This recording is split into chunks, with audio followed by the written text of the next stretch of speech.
আবারও স্টপেজ সহ দৈনিক ট্রেনের দাবিতে রেলমন্ত্রীর দ্বারস্থ কার্তিক চন্দ্র পাল। রায়গঞ্জ লোকসভার সাংসদ কার্তিক চন্দ্র পাল জেলার রেল যোগাযোগ ব্যবস্থার জন্য বারে বারে দরবার করেছেন রেলমন্ত্রী অশ্বিনী বৈষ্ণবের সঙ্গে।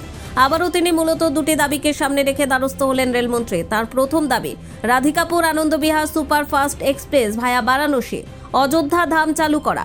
কারণ হিসেবে তিনি বলেন, এর আগেও Radhikapur Anand Vihar Seemanchal superfast link express দৈনিক চালু ছিল।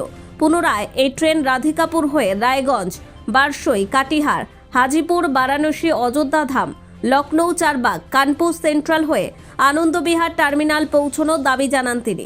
এই রুটে চলাচলের কারণ হিসেবে তিনি বলেন, আধুনিক চিকিৎসার জন্য এতে করে যেমন পাটনা, হাজিপুর যাওয়া যাবে, আবার প্রচুর বাঙালি ধর্মীয় মনোভাবাপন্ন মানুষ বারাণসী, অযোধ্যা ধাম তীর্থ করতে যেতে পারবেন।